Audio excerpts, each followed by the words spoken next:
Hey, superstars. Thanks for joining us today. I'm your host, Aaron Zakowski, and today I'm chatting with Pedro Cortes. Pedro is a consultant helping SaaS companies convert more visitors into customers through better messaging and positioning. If you hang out in the SaaS community on LinkedIn, you've no doubt seen some of his great content teaching SaaS companies how to dramatically increase website conversion rates. Hey, Pedro, how are you doing today? I'm doing awesome. Looking forward to seeing what value bombs we can drop in today. Absolutely. So let's just start off. Tell us a little bit about yourself and kind of what you do to help SaaS companies to grow. Yeah, so my name is Pedro. I'm based in Portugal. I work with clients from all over the world, mainly B2B SaaS, because that's my expertise. I help them do a few tweaks to their messaging and their positioning, right? To add a few thousand in MRR within 3 months. So mainly what I focus on is companies already have some traffic. They have product market fits. They have a product that's like superior to other products in their markets, but they kind of struggle to explain the value. So what happens is because of that, it's kind of hurting their conversions, right? So they have some traffic coming in, but they're just not maximizing it. They're just not maximizing for conversions, kind of explain that value properly, and just people are not as excited as they could be. It's like they feel like if people try the products or if they jump on a demo, they see the value, but they don't really see the value on the website, right? So what we do is based on that, we do a few messaging positioning tweaks, and the goal is to add 5 to 15K MRR within within a couple of months, 2 to 3 months. Nice. So we're talking about just saying messaging tweaks. It sounds like a small, simple thing. I'm sure it's a lot more complicated than you make it sound. Can you give us an example maybe of a company came in, great product, but struggling on the marketing side or the messaging positioning side, and what you're able to do to help them succeed? Yeah, so I have like a couple of those. So, for example, we might use Expendi.io for an example. They had tons of clones coming in. They were like, there's tons of tools that seem cheaper and all that stuff. Even though they were superior, Expendi was obviously superior. So what we did is we doubled down on the reputation that they built, even though they weren't really claiming to have it, right? So what we've done is we just position the tool as the safest way to do LinkedIn automation.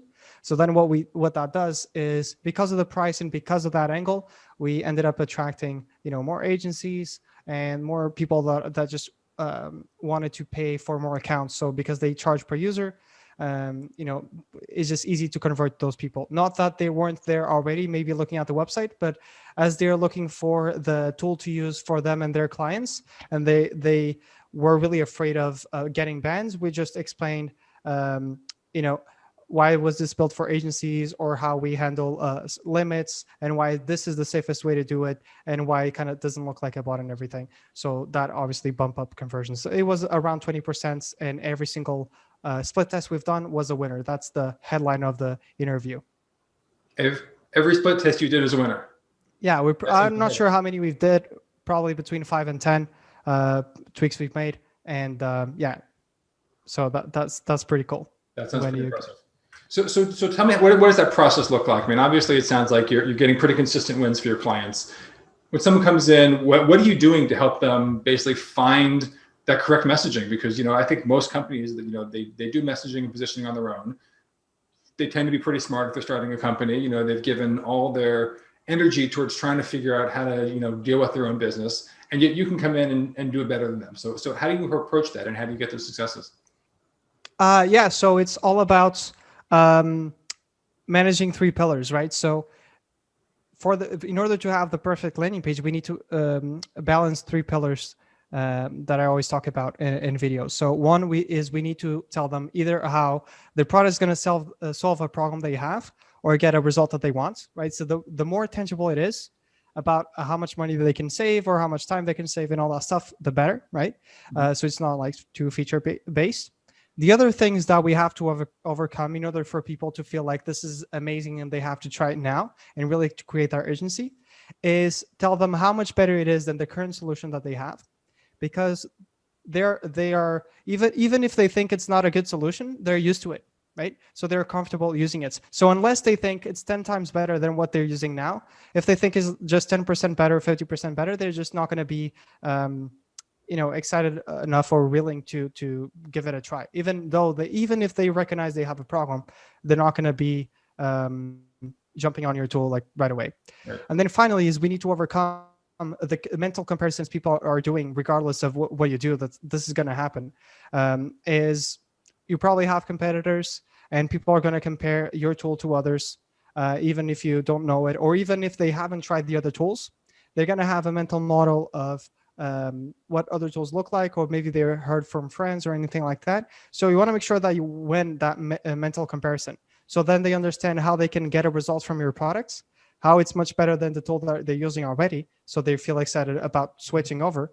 And they know why this is the perfect solution for them, because they know why you're better than competitors. So therefore they don't have to keep comparing you to every single competitor out there. They just know, oh, this tool seems right for me, so this is the tool that I'm going for, right? And then finally, if you want to go extra, like if you want to go to the next level, you want to also address how easy it is to switch over, right? Because if you tell me, hey, I can help you make $1 million, but then you tell me it's going to take 30 years, it's not as exciting than saying $1 million in a year or something like that, right? Yeah. So it's like the scams of the rich.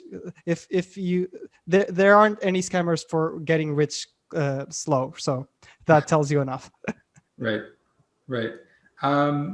So you've talked about the messaging and all of that, and the positioning, but really, I think one of the things I've seen you provide on your website, you've got a strategy and a formula for actually building out the whole landing page, right? So you do more than just messaging; it's actually a whole design element, right? Yeah. So I mainly work with clients on defining. One is getting clarity again on why their product is better and why people choose them, and more importantly, why people hesitate to sign up. Right? Maybe they think it takes too long to set up, or they think it's going to take a long time for their team to set up, or some misconceptions that may have about the product. They might think it does one thing, but in reality it does another. Right? So it's all about identifying those things, which clients from having worked on the same thing for a long time, they kind of lose that clarity. So first we start off with that, and then I help them define based on that what goes on the page, right? What should be on the page? What's enough info to get people to be excited about it and take the next step, which would be a trial or a demo, without overwhelming them, without raising unnecessary questions or objections. So I help them define what is it that's going to be on the website. And more specifically, I kind of help them saying, hey, here's the kind of headline I think would go well here, and images and stuff like that. Kind of just going back and forth with clients until we have the right messaging. In terms of design, they usually have someone in-house, or they have someone to delegate it, because that's more of a nice to have, or more of a commodity, really. And then once they have really solid content, like they can make it whatever style they want. As long as it's clear and easy to read and go through. Yeah. Now, I noticed in the past week, actually, you posted on LinkedIn, you have your formula for a perfect SaaS landing page, and I think you've got actually a document there that you give. Is that something we can share with the listeners that can get kind of a visual perspective of kind of what you've been talking about as well, someplace they can go and get that? Yeah. So what it is like what I call a SaaS landing page cheat sheet. Essentially, what it is the formula that I use with every single one of my clients. So I always use that formula, and I put it on my website, give it away for free, so people can check it out, give it a try. And then what I help with clients is we still use that formula. We have smaller steps in between that really helps making sure that we say the right things. The cheat sheet is mainly to figure out the order. But then the other variables is what is it that we say, what is it that we don't say on the messaging. But you can totally share that. It's fully public. Yep. And there's even tons of examples there to go through from companies that use that exact formula. And what's your website so people can find that? Yeah, it's www.cortes.design, and that's the URL is /cheat sheet. Okay, great. So we'll make sure we link to that in the show notes as well. I could tell you just from my personal experience, having checked out your website as a consultant in an agency, I've modeled some things that we've done on our website redesigns on yours as well, because I think it's pretty smart and definitely looks like it's working. So awesome, it's working. And I haven't changed much. So I'm not the guy that is constantly changing things. I just like something that works, and then you keep it working. And then just don't mess with it too much, right? Because if you have to play around with it like 10 times a month, that is probably not a solid system. Right. And the fact that you're not having to change and it's converting and it's helping you grow your business and your client's business means that the model works. Yeah. Awesome. So tell me now, you work with a lot of clients. I know you talk with a lot of prospects and things, different SaaS companies. What are some of the biggest mistakes you see people making in terms of their landing pages and their messaging? Yeah, there's tons of things that they do wrong. So they could either be too focused on features, so they are too technical about some of the features they have, and people, it's like out of context. People might not understand what the feature does or what's the purpose behind that feature, right? That is like one of the most popular ones in terms of what people are aware of the programs that they have on their page. But then what happens is when you think you're too focused on features, and then you just essentially go to the other opposite, and you try to focus too much on benefits, and that actually doesn't work either, because what your website is going to sound like a generic agency that just says, hey, we're going to help you grow your business.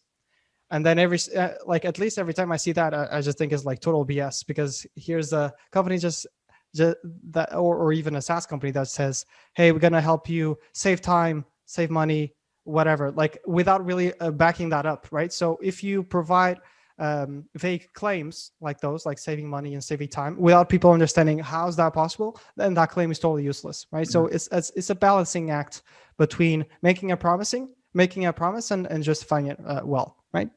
Then we have the order of things. Do we say things in the right order?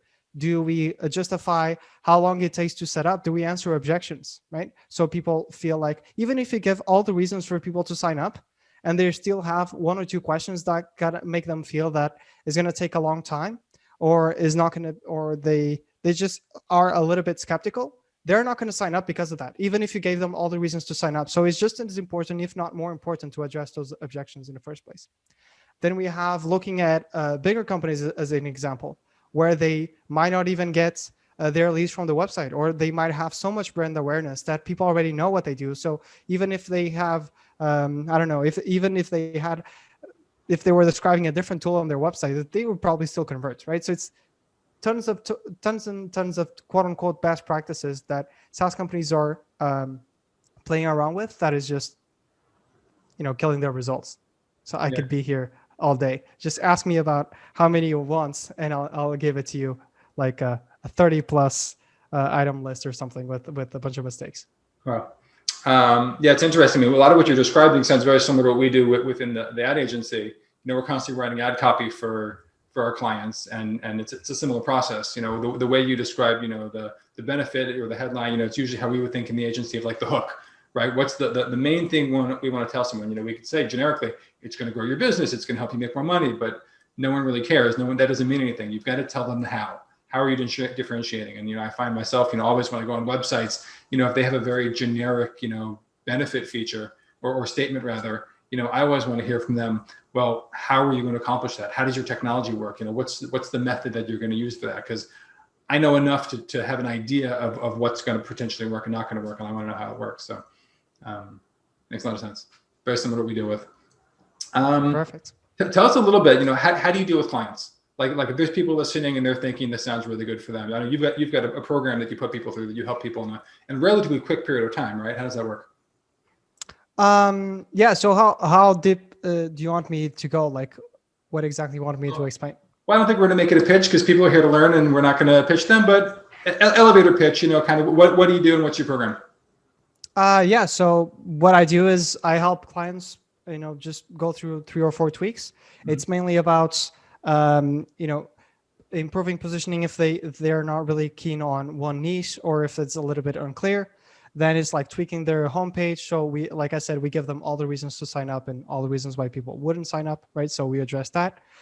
Sometimes it's clearing out the pricing, because people might be confused of which pricing plan to select, or they might think they're wasting money instead of saving money. That's a big one. I call it save money pricing. So people look at your price and they think they're saving money out of it, which makes it way easier to decide. Sometimes you might be doing a few tweaks in the messaging during the onboarding process.